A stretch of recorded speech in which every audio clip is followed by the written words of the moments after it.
আসলেই আপনি বিবাহিত? আমার এখনো বিশ্বাস হচ্ছে না। তো এখন কি বউ নিয়ে আপনার সামনে বাসর সারলে তারপর বিশ্বাস করবেন? ইরা বিরক্ত নিয়ে বলে, ছিহহ কেমন ভাষা এসব? আপনার যেমন প্রশ্ন আমার তেমন উত্তর। নিজের রাস্তা মাপুন। ধন্যবাদ আমাকে এই পর্যন্ত পৌঁছে দেওয়ার জন্য।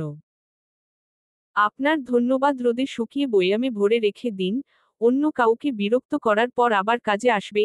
বাই দা ওয়ে আপনাকে আপনার বাবার জন্য এতটুকু হেল্প করেছি, ড্রাইভার গাড়ি ঘোরাও। ইরা গম্ভীর মুখে গাড়ির দিকে তাকিয়ে বলে, এত অ্যাটিটিউড কিসের ভাই? তবে দেখতে হ্যান্ডসাম, ঈষৎ অবিবাহিত হলে এমন ভাবে পিছু নিতাম বউ হয়ে তবেই ছাড়তাম।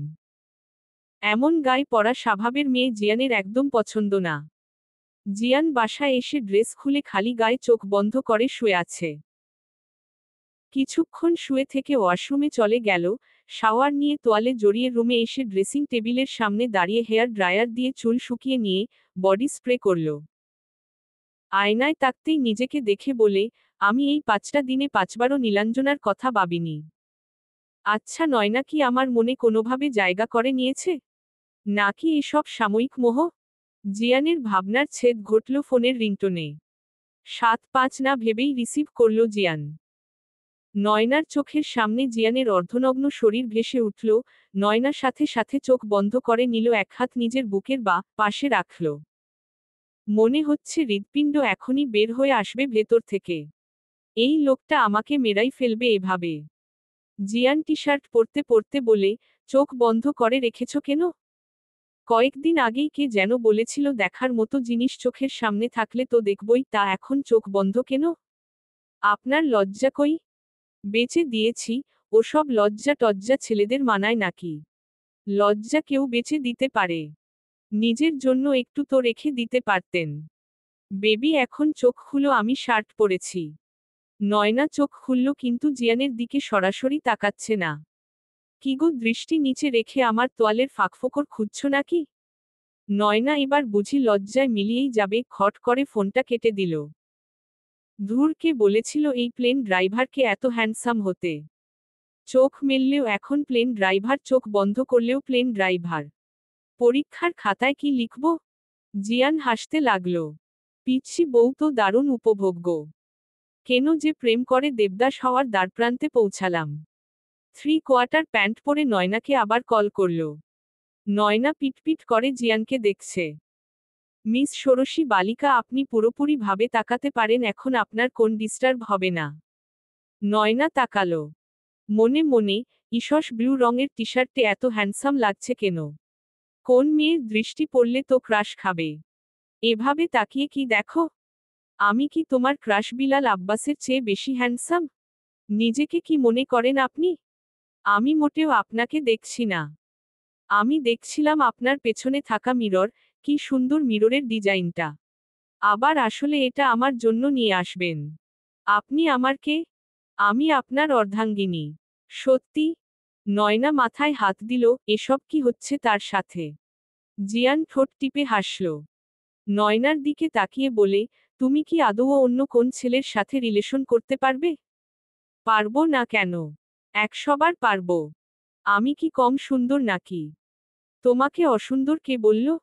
আপনি বলছেন, আমি কি আসলেই অসুন্দরী? এমন ভুল ধারণা পোষণ কইরো না, ময়নার মা, তুমি দেখতে ভূতনির মতো। আপনি দেখতে ভূতের মতো। আরেহহ বাহহ, ভূত আর ভূতনি দারুণ কম্বিনেশন তো। আপনি কি সত্যি কানাডা আছেন? মানে আমাদের সত্যি আর দেখা হওয়ার চান্স নেই? দেখা করতে ইচ্ছে করছে বুঝি?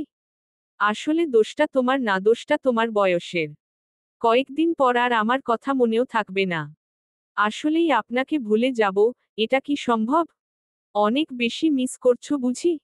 নয়না আপনাকে মিস করবে কেন? আপনি আসলেই প্লেন ড্রাইভার নাকি তা দেখার জন্য কল করেছি। ইট, পাইলট, নট প্লেন ড্রাইভার। আপনার রুমে আপনি একা থাকেন?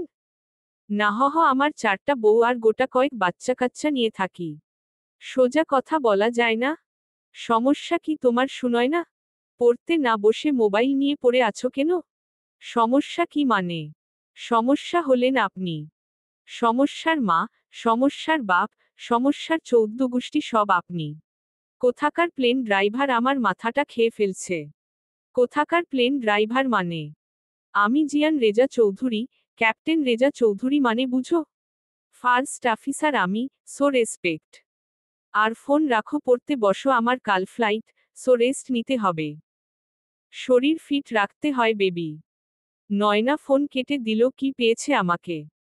যখন তখন বাবু, বেবি, বাচ্চা বলবে। সামনে পেলে একদম নাগা মরিচের আচার বানিয়ে রেখে দিতাম। ঔষধি। জাহিন ব্ল্যাক শার্ট সাথে ব্ল্যাক ব্লেজার পরা, হাতে ব্ল্যাক ওয়াচ। চুলগুলো স্পাইক করা, নিজেকে আয়নায় শেষবারের মতো দেখে নিয়ে নিজের সবচেয়ে পছন্দের perfume, Versace is for men, spray করে নিল। এটার স্মেল ভীষণ পছন্দ জাহিনের। রেডি হয়ে নিচে আসতেই মিতা বেগম বললেন, রাত 9টায় তুই এত সেজেগুজে কোথায় যাচ্ছিস? আম্মু কি যে বলো না। আমি কি মেয়ে নাকি সাজগোছ করব? তোমার ছেলেরা এমনিতেই হ্যান্ডসাম। এসব পাম না দিয়ে আসল কথা বলো। আম্মু আজ পার্টি আছে অন্তরের বাসায়, 1টার মধ্যে বাসায় চলে আসব। দেখ জাহিন, এবার কিন্তু তোর স্থির হতে হবে, অনেক হয়েছে এখানে সেখানে ঘোরাঘুরি। ওকে আম্মিজান, ভেবে দেখছি। জাহিন গাড়ি না নিয়ে তার শখের বাইক নিয়ে বের হলো। অন্তরের বোনের বার্থডে, অন্তর বারবার ঋতুর পিছু পিছু ঘুরছে আর বলছে, একটা বান্ধবী দে তোর। যদি ভাইয়ের জন্য এতটুকু না করতে পারিস তাহলে কেমন বোন তুই? একটা মেয়ে দে, সিঙ্গেল লাইফ আর ভাল্লাগে না, কতকাল একা থাকবো বল? আমাকে দেখে কি তোমার মেয়ে পাচারকারী মনে হয়? ওকে ভালো কথা শুনলি না তো? আজকে জাহিনকে আসতে বলেছিলাম, তোর বার্থডেতে থাক, মানা করে দেই। জাহিন অনন। ও চলে আসছে? চলে আসলেও কি, ও তো তোকে পাত্তাও দেয় না। ভাই, তুমি আমাকে এভাবে অপমান করছো। তোমার বন্ধুর যে প্রেমে অ্যালার্জি সেটা দেখছো না? তোর সবচেয়ে সুন্দরী বান্ধবীর নামটা বল। নাম বলে কি হবে? আসলেই দেখে নিও। মান্নাত ব্ল্যাক আর গোল্ডেন শেডের আনারকলি পরেছে, সাথে হালকা অর্নামেন্টস, চুলগুলো কার্ল করেছে। আয়নায় তাকিয়ে বলে, হায়, নিজেই নিজের প্রেমে পড়ে যাচ্ছি, সবাই তো বেহুশ হয়ে যাবে। কালো বোরকা পরে রুম থেকে বের হলো মান্নাত। জামাল সাহেব ড্রয়িং রুমে বসে খবর দেখতে বিজি। মান্নাত ধীর পায়ে বের হয়ে গেল, বাহিরে এসে দাঁড়িয়ে আছে রিকশার জন্য। গিফটের প্যাকেটটা এমন ভাবে বোরকার উপর রেখেছে দেখে মনে হচ্ছে প্রেগন্যান্ট মহিলা। রিকশা না পেয়ে হেঁটেই রওনা হলো, বেশি দূরে না ঋতুর বাসা, হেঁটে গেলে মাত্র 20 মিনিট লাগবে। মান্নাত ঋতুর বাসায় ঢুকতেই সবাই বোকার মতো তাকে আছে মান্নাতের দিকে। অন্তর এসে বলে, আপনি কে খালাম্মা? মান্নাত নরম স্বরে বলে, ঋতু কোথায়? আমি ওর ফ্রেন্ড। অন্তর ঋতুর রুম দেখিয়ে দিয়ে ভ্রু কুঁচকে বলে, এই 9 মাসের বাচ্চা নিয়ে কে বার্থডে পার্টিতে আসে? এখন এখানেই ডেলিভারি হলে পার্টি ছেড়ে মাটি করতে হবে। মান্নাত ঋতুর রুমে ঢুকতেই ঋতু চিৎকার দিয়ে বলে, কে আপনি?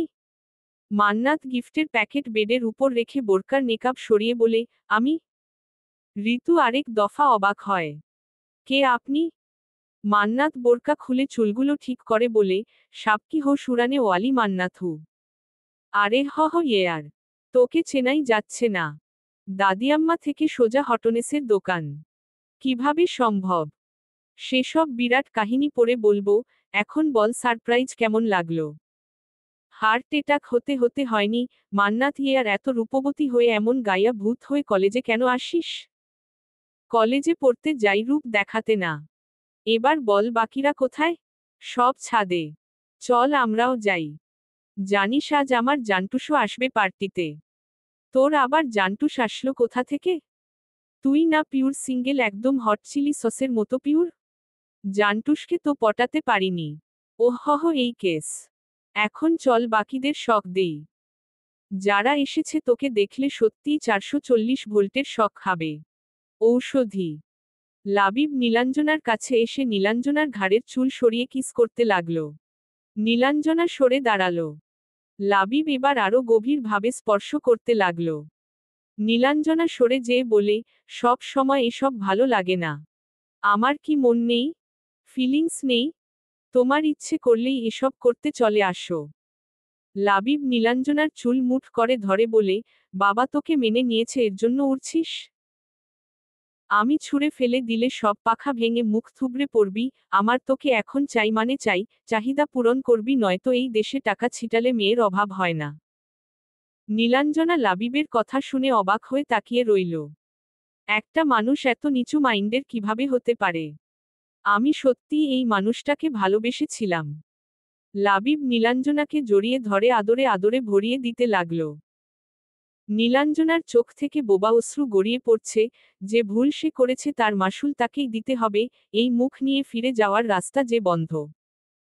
না সমাজ, আর না পরিবার, তাকে কেউ আর গ্রহণ করবে না। চলবে। পরবর্তী পর্ব পেতে চ্যানেলটি সাবস্ক্রাইব করুন। হৃদয় ভাঙা নিঃশব্দ